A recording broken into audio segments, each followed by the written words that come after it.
Hello, I am Vishu दीपक। आज हम बात करेंगे बॉइलिंग पॉइंट एलिवेशन और बॉइलिंग पॉइंट राइज की। ठीक है, ये आपका इम्पोर्टेंट टॉपिक है। काफ़ी बार एग्जाम में आ चुका है कि बॉइलिंग पॉइंट राइज क्या चीज़ होती है। ठीक है, तो क्या होता है, जो आपके एवापोरेटर होते हैं, मोस्ट ऑफ द एवापोरेटर यानी जितने भी एवापोरेटर होते हैं वो क्या करते हैं, जो कंसनट्रेटेड सॉल्यूशन को जो प्रोड्यूस करते हैं उसका जो बॉइलिंग पॉइंट होता है वो आपके वाटर के बॉइलिंग पॉइंट से ज़्यादा होता है। ठीक है, आपके वाटर के बॉइलिंग पॉइंट पे ज़्यादा हो सकता है, या जो सॉल्वेंट लेंगे हम उस सॉल्वेंट के बॉइलिंग पॉइंट से ज़्यादा होगा। ठीक है, तो बॉइलिंग पॉइंट में इस डिफरेंस को ही हम बॉइलिंग पॉइंट राइज या बॉइलिंग पॉइंट एलिवेशन कहते हैं। तो आपके जो एवापोरेटर हैं, एवापोरेटर प्रोड्यूस करते हैं आपके produce concentrated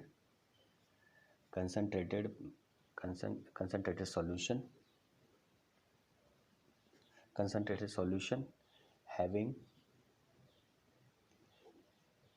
a boiling point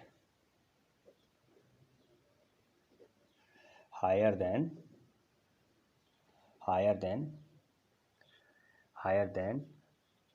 that of water।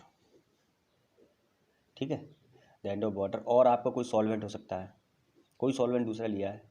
ठीक है, उसके बॉइलिंग यानी कि ये जो डिफरेंस है बॉइलिंग पॉइंट में, ये जो डिफरेंस आता है बॉइलिंग पॉइंट में जो डिफरेंस है उसी को हम क्या बोलेंगे, हम बॉइलिंग पॉइंट राइज या फिर हम बॉइलिंग पॉइंट एलिवेशन कहेंगे। ठीक है, जनरली हमारा बॉइलिंग पॉइंट एलिवेशन ये रहा। ठीक,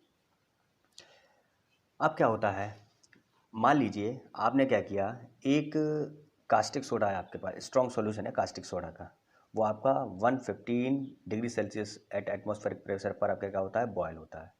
ठीक है, यदि जो सॉल्यूशन है वो आपका एवापोरेटर से ऑब्टेन किया जाता है अंडर एटमॉस्फेरिक प्रेशर पर, तो जो बॉइलिंग पॉइंट एलिवेशन क्या होगा, उसका जो 100 डिग्री सेल 115 माइनस 100, यानी कि मान लीजिए आपका कोई कास्टिक सोडा है,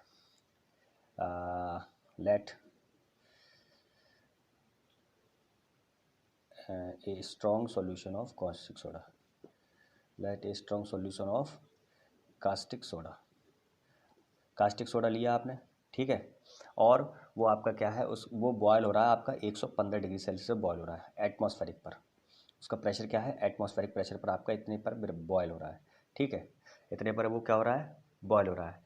यदि आप ये सॉल्यूशन जो ले रहे हैं, यदि ये सॉल्यूशन आप किससे प्रोड्यूस हो रहा है, यदि ये सॉल्यूशन आपका एवापोरेटर से प्रोड्यूस हो रहा है, एवापोरेटर से आपका ये सॉल्यूशन प्रोड्यूस हो रहा है, तो क्या होगा, तो जो बॉइलिंग पॉइंट आपका एलिवेशन होगा, बॉइलिंग पॉइंट एलिवेशन और बॉइलिंग पॉइंट राइज जो होगा वो क्या हो जाएगा, 115 degree Celsius minus 100 degree Celsius, तो बॉइलिंग पॉइंट राइज कितना आ गया, 15 डिग्री सेल्सियस।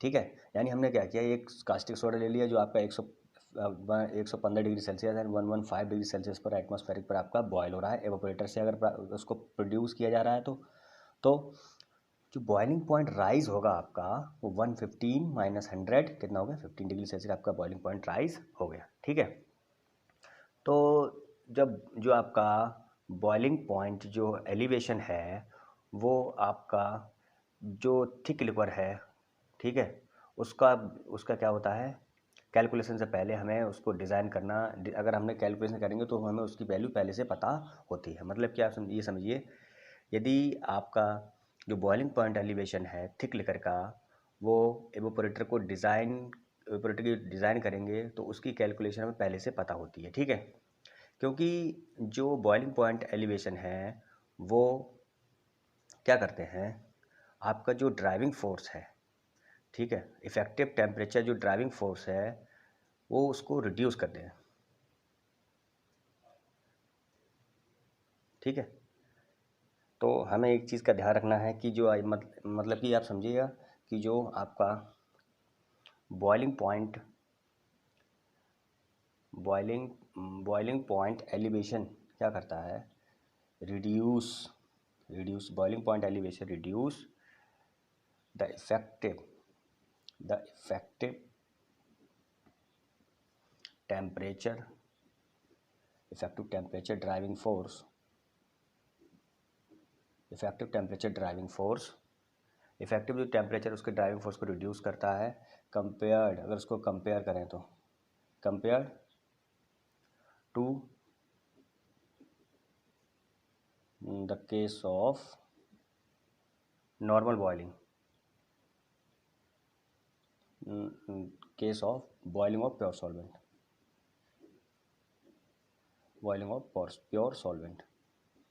ठीक है, तो ये चीज़ होती है। अब आपने देखा कि जो इफेक्टिव टेम्परेचर को रिड्यूस कर रहा है, अगर उसकी कंपैरिजन करें हम प्योर सॉल्वेंट की बॉइलिंग से, तब क्या होगा, तो हमें इसकी कैलकुलेशन को पहले से पता होना चाहिए। ठीक है, देखो जो बॉइलिंग पॉइंट है सॉल्यूशन का, वो तो हम डायरेक्टली किससे कैलकुलेट कर सकते हैं, एक्टिविटी कोफिशिएंट से।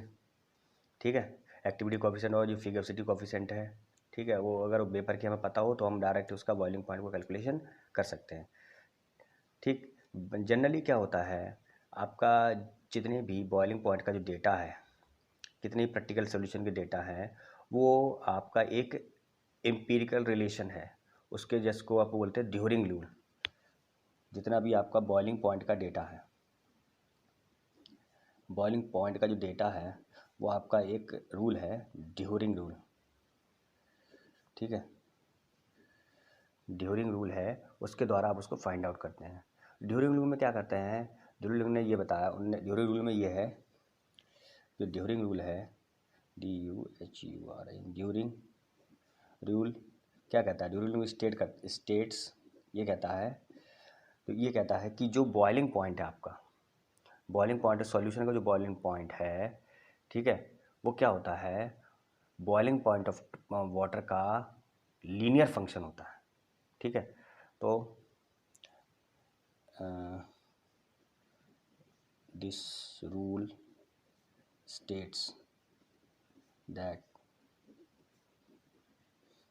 this rule said that the boiling point of a solution,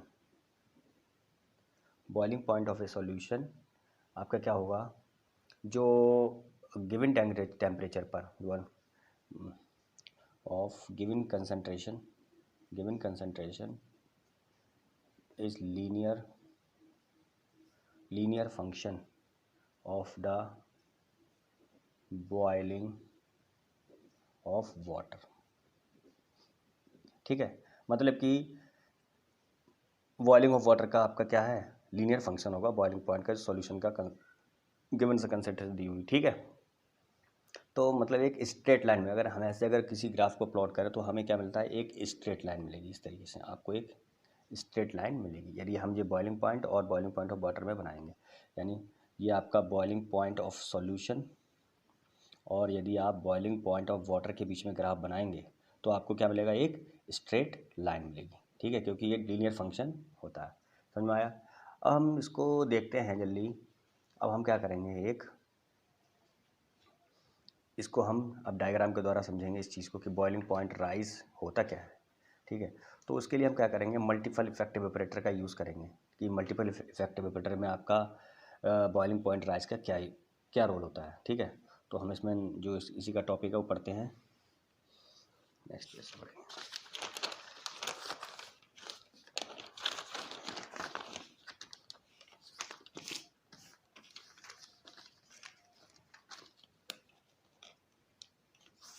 इसका नेक्स्ट टॉपिक है यानी कि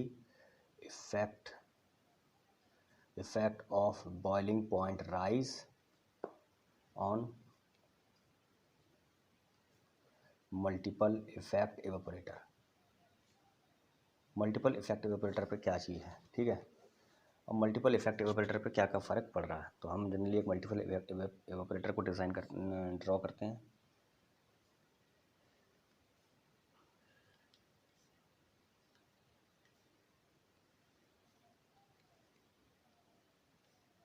ठीक है, ये आपका मल्टीपल इफेक्ट एवापोरेटर है। ठीक है,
ठीक। P1 TB1 feed, temperature of feed, steam जो आपकी जा रही है WS TS PS, ठीक है, WS1 T1 P1 P2 TB2 P3 TB3,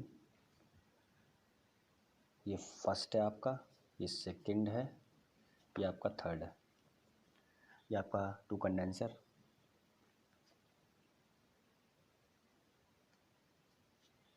ठीक है, टू कंडेंसर। यहाँ आपका थिक लिकर मिला आपको, ठीक। और यहाँ पर आएगा आपका feed minus WS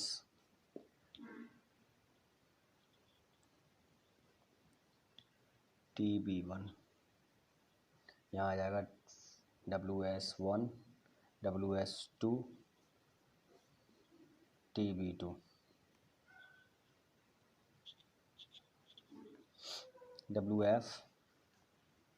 WS1 minus WS2 WS3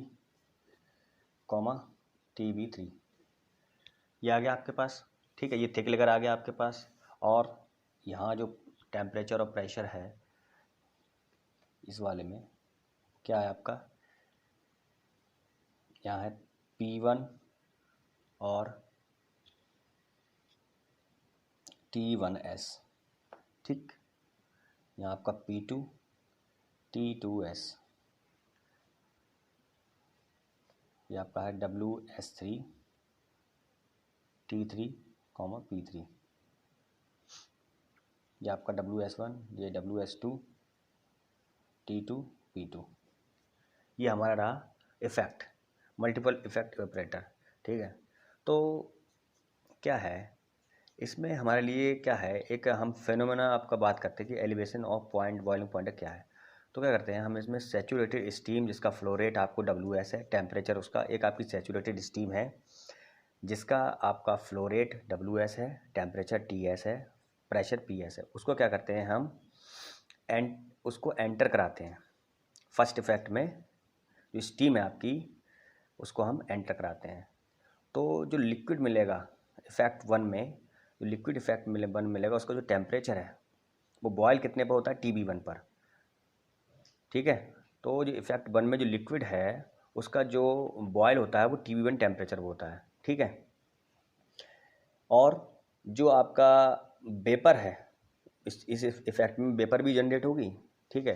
तो इस इफेक्ट में जो वेपर जनरेट होती है, तो जो वेपर स्पेस आपका अवेलेबल है उसका जो मेंटेन आपने कर रखा है, प्रेशर कितना है P1 पर, ठीक है। और the boiling point of the solvent at this stage at this pressure TBW1, ठीक है।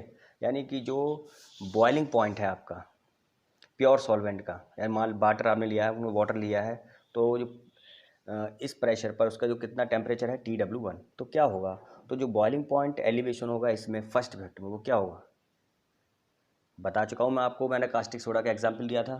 तो उसमें क्या होगा, जो बॉइलिंग पॉइंट फर्स्ट इफेक्ट की बात करें, boiling point rise in first effect, क्या हो जाएगा आपका, वो हो जाएगा आपका TB1, boiling point TB1 TW1, ये तो हो जाएगा, ठीक। यानी कि जो वाटर का टेम्परेचर और जो आपका जो सॉल्यूशन है उसका, तो ये आपका क्या हो गया, पहले इफेक्ट में, फर्स्ट इफेक्ट में जो बॉइलिंग पॉइंट राइज है वो आपका TB1 माइनस TW1 हो गया, क्योंकि यहाँ पर जो आपने जो प्योर सॉल्वेंट लिया, ये किसका है, ये आपका बॉइलिंग पॉइंट है आपका प्योर सॉल्वेंट, प्योर सॉल्वेंट मतलब आपका वाटर आपने लिया है ना अभी, तो उसका है। तो ये आपका क्या बॉइलिंग पॉइंट राइज पहले इफेक्ट में क्या हो गया आपका TB1 माइनस TW1, समझ में आया। और जो वेपर जनरेट होगी वो क्या होगी, आपकी सुपर हीटेड वेपर होगी, ठीक है। तो सुपर हीटेड वेपर है, तो जो सुपर हीटेड वेपर है, ठीक है, जो इसमें जनरेट होगी वेपर कौन सी होगी, सुपर हीटेड वेपर। ठीक है, तो आपको पता है जो सैचुरेशन टेम्परेचर है इस वेपर का वो TW1 है, और इस कंडीशन में जो सैचुरेशन टेम्परेचर है आपका वो TW1 है, वो किसका टेम्परेचर है आपका, वाटर का टेम्परेचर है। ठीक है, इस प्रेशर पर यानी P1 प्रेशर पर जो आपका वेपर का जो सैचुरेशन टेम्परेचर है वो वाटर के बॉइलिंग टेम्परेचर का ही हिस्सा है, तो ये मानिए आप। ठीक है, अब क्या कर रहे हैं, जो सॉल्यूशन मिला है हमें फर्स्ट इफेक्ट में वो क्या होगा, अब दूसरे के लिए फीड का काम करेगा वो। अब वो क्या करेगा, वो कितने बॉयल होता है, TB2 पर बॉयल होगा अब वो। यानी आपने क्या किया, जो हमारे लिए यहाँ से मिला है, ठीक है, हमें फर्स्ट इफेक्ट से जो चीज़ मिली है वो क्या होगा आपका सेकंड इफेक्ट में काम करेगा। तो सेकंड इफेक्ट में जो टेम्परेचर बॉयल कितने पे होगा, TB2 पर होगा बॉयल अब। ठीक है, अब वो कितने पे बॉयल होगा आपका, TB2 पर, यानी पहले इफेक्ट का हमने दूसरे कर दिया। और जो प्रेशर होगा वो P2 पर मेंटेन रहेगा, सेकंड इफेक्ट में जो प्रेशर होगा वो P2 पर मेंटेन रहेगा। ठीक, अब क्या करते हैं इसमें हम, तो इस कंडीशन में जो बॉइलिंग पॉइंट है वाटर का, प्रेशर P2 पर वो TW2 है। ठीक है, तो बॉइलिंग पॉइंट एलिवेशन कितना होगा इसमें, TB2 माइनस TW2। ठीक है, जो सेकंड इफेक्ट में BPR boiling point rise in second effect क्या होगा, सेकंड इफेक्ट में बॉइलिंग पॉइंट राइज क्या होगा, सेकंड इफेक्ट में जो बॉइलिंग पॉइंट राइज होगा वो कितना आपने TB2 फीड किया है और कितना आपका मतलब टेम्परेचर सॉल्वेंट के कितना है प्योर, और कितना आपका जो आपने फीड दिया है उसका बॉयल कितने पे हो रहा है, तो दोनों का डिफरेंस आपका बॉइलिंग पॉइंट राइज ही होगी। यानी कि सेकंड इफेक्ट में जो बॉइलिंग पॉइंट राइज है या बॉइलिंग पॉइंट एलिवेशन है वो आपका हो गया TB2 माइनस TW2। ठीक है, तो इसमें क्या हुआ, जो फर्स्ट इफेक्ट की जो वेपर है, ठीक है, जो फर्स्ट इफेक्ट की वेपर है वो सेल में एंटर होगी, और क्या करेगा, जो सेकंड इफेक्ट की है उसकी डिग्री, जो सुपर हीट की डिग्री है उसको क्या कर देगी, सेकंड इफेक्ट के लिए इंक्रीज़ कर देगी। लेकिन क्या होगा, ये बहुत जल्दी सुपर हीट जो होती है ना, बहुत जल्दी क्विकली क्या करेगी, आपकी हीट को ट्रांसफ़र करेगी।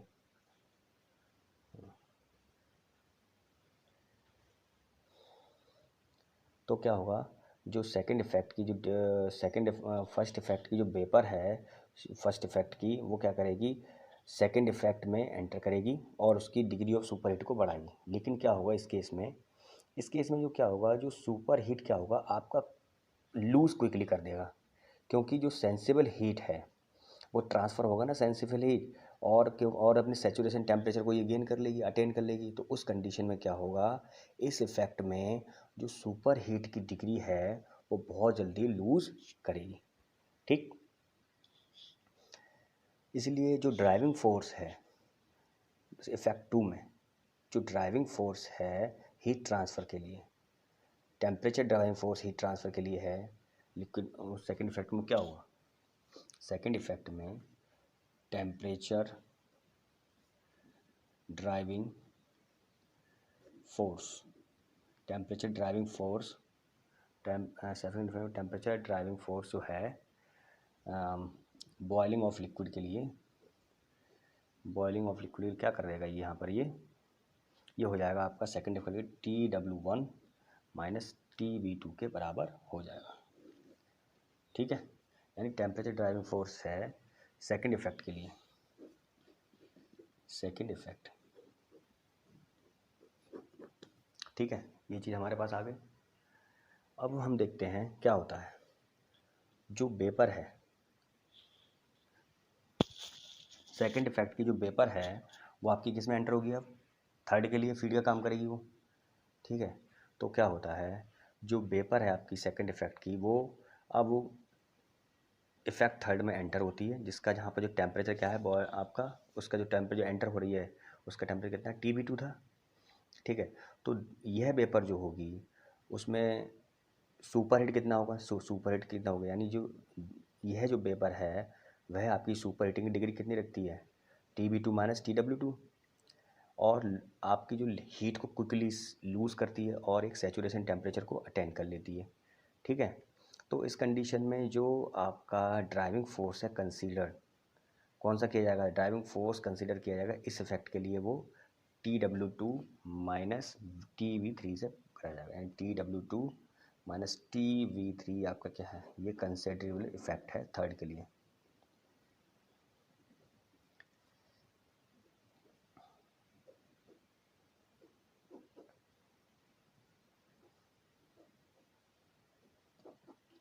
थर्ड इफेक्ट के लिए, ठीक। जहाँ पर जो आपका जो TV3 है वो आपको पता है सेकंड इफेक्ट का बॉइलिंग टेम्परेचर, बॉइलिंग पॉइंट है, और वो आपका ऑपरेटिंग प्रेशर कितना है उसका P3 पर आपका ऑपरेट कर रहा है थर्ड इफेक्ट में। अब देखिएगा, जो आपका बॉइलिंग जो वाटर का जो बॉइलिंग टेम्परेचर है वो TW3 है और प्रेशर उसका P3 है, इसलिए जो थर्ड इफेक्ट में जो बॉइलिंग पॉइंट एलिवेशन होगा वो कितना होगा, बॉइलिंग पॉइंट एलिवेशन है, boiling point rise third effect में कितना होगा, थर्ड इफेक्ट में कितना होगा, किसके बराबर हो जाएगा, वो आपका बराबर थर्ड इफेक्ट की बात कर रहे हैं, TB3 माइनस TW3, ठीक है। ये सब चीज़ें हैं यहाँ पर। अब क्या करते हैं हम, जनरली जो ट्रिपल इफेक्टिव एवापोरेटर को कंसिडर करते हैं, लेकिन क्या होता है जो इफेक्ट 3 है, लास्ट इफेक्ट है, उसमें क्या होगा, जो वेपर जनरेट होती है वह आपकी कंडेंसर में जाती, कंडेंसर में उसका कंडेंसर में भेजते हैं। क्योंकि जो आपका क्यों भेजते हैं उसको कंडेंसर में, क्योंकि जो हमारा जो इसको कंडेंसर में क्यों भेजेंगे, इसका टेम्परेचर क्यों जाता है, क्योंकि इसका एक रीज़न है, क्योंकि जो बिकॉज जो boiling temperature of 1 is greater than boiling temperature of 2 is greater than boiling temperature of 3, ठीक है। तो जैसे जैसे हमारा लिक्विड फर्स्ट इफेक्ट में एंटर होता है, फिर सेकंड में, फिर थर्ड में, तो क्या होता है वो एक बॉइलिंग टेम्परेचर को TB2 को अटेन करता है, ठीक है, और सेम फेनोमेना आपका सेकंड और थर्ड में आपका एंटर होता है। तो जो बॉइलिंग पॉइंट एलिवेशन है वो आपका इफ़ेक्टिव टेम्परेचर की जो बेल्ट है उसमें इस तरीके से दिखाया गया उसको, जैसे आपकी इफ़ेक्टिव टेम्परेचर की बेल्ट मान लीजिए,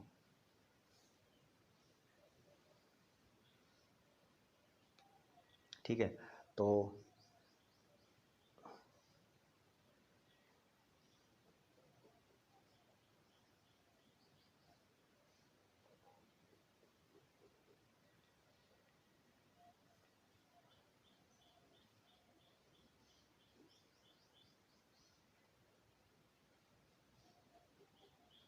ठीक है, 3 इफेक्ट हमारे पास है,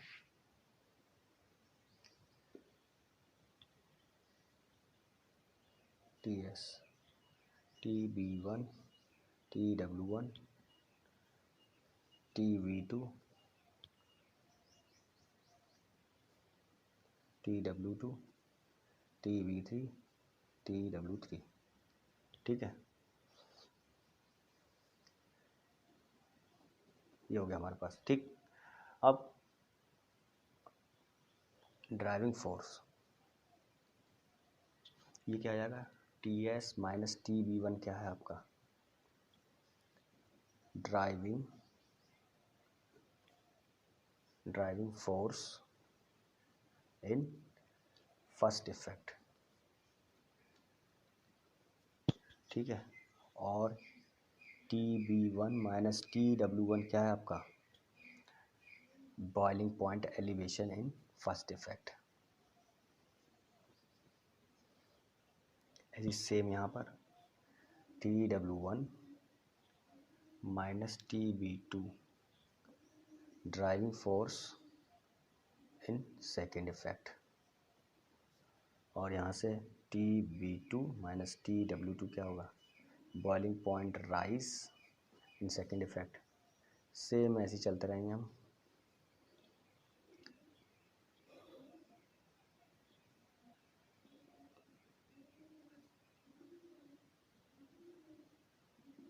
थर्ड, और TB3 माइनस TW3 आपका क्या होगा, boiling point rise in third. ये हमारे पास चीज़ें आ जाएंगी, ठीक है। तो हम जनरली जो देखते हैं आपका, वो हमने देख लिया कि boiling point rise multiple effective operator में किस प्रकार काम करता है, ठीक है।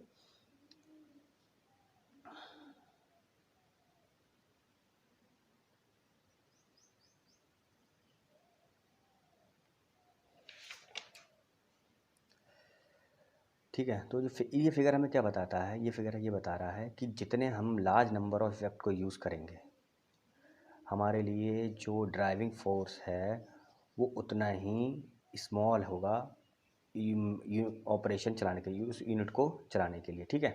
तो मतलब कि large number of effect are used, the driving force may be too small to make the operation of the unit. ठीक है। अगर हम ये आपका इम्पॉसिबल हो जाएगा। ठीक है। मतलब ये चीज़ इम्पॉसिबल हो जाएगी यदि आपका जो एवापोरेटर है, एवापोरेटर में जो जितना आपका बॉइलिंग पॉइंट एलिवेशन है, सभी इफेक्ट का आपका इक्वल ले लिया आपने, इक्वल है आपका बॉइलिंग पॉइंट एलिवेशन सभी इफेक्ट में इक्वल है, और आपका ये आपका टोटल अवेलेबल टेम्परेचर ड्रॉप से ज़्यादा है। ठीक है। तो इस केस में आपको क्या है, ऑपरेटर को चलाना आपको कठिन हो जाएगा। मतलब कि इसमें एक लाइन लिखिएगा, ज़रूरी है कि आपका ये फिगर हमें ये बता रहा है, फिगर tells us about यदि if large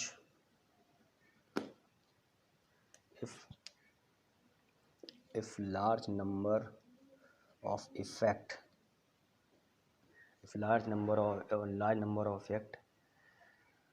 are used,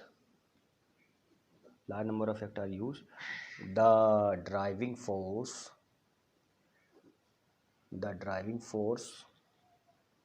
may be too small।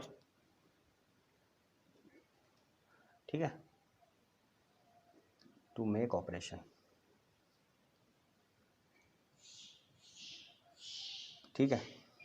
ये चीज़ हमें बता रहा है ये कि जो ये फिगर हमें ये बता रहा है कि अगर हम जितने लार्ज नंबर इफेक्ट यूज़ करेंगे, आपका ड्राइविंग फोर्स उतना ही स्मॉल होगा ऑपरेशन को चलाने में। ठीक है। लेकिन इट इज़ इम्पॉसिबल, ये आपका इम्पॉसिबल है। ठीक, ये आपका इम्पॉसिबल है, impossible to run the evaporator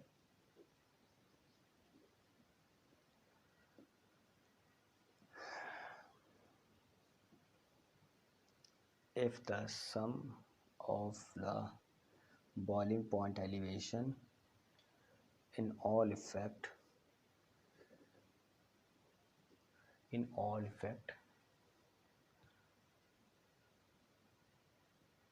is equal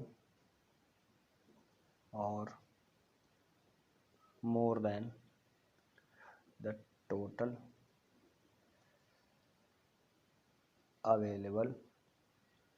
available temperature drop across the unit। ठीक है। ये हमारे इंपॉर्टेंट पॉइंट है, इनको नोट करना ज़रूरी है, ये आपको लिखना ज़रूरी होगा जब आप इसका सॉल्व करेंगे। ठीक है। तो हमने आपका बॉइलिंग पॉइंट राइज में आपका ये टॉपिक यहाँ डिस्कस कर लिया कि बॉइलिंग पॉइंट एलिवेशन होता क्या है और क्यों यूज़ कर रहे हैं। ठीक है। तो बॉइलिंग पॉइंट एलिवेशन में हमने देखा कि यदि आपका जितने large number of effect use करेंगे, आपको ड्राइविंग फोर्स उतना ही कम यूज ऑपरेशन में स्मॉल होगा। ठीक है। लेकिन ये आपकी चीज़ इम्पॉसिबल हो जाएगी यदि सभी का जो बॉइलिंग पॉइंट एलिवेशन है वो सभी इफेक्ट में इक्वल हो, या टोटल अवेलेबल जो टेम्परेचर ड्रॉप हो उसके बराबर हो, उससे ज़्यादा हो, तो आपका यहाँ पर एवापोरेटर को चलाना इम्पॉसिबल हो जाएगा। तो आज के लिए इतना ही है। आपका बॉइलिंग पॉइंट राइज और boiling point elevation same topic हैं। ठीक है। आपका एग्ज़ाम में कई बार आ चुका है, तो आप ये डायग्राम और ये बेल्ट बनाएंगे, इससे क्या है आपका ये क्वेश्चन पूरा होगा। ठीक है। तो आज के लिए इतना ही काफ़ी है। Thank you.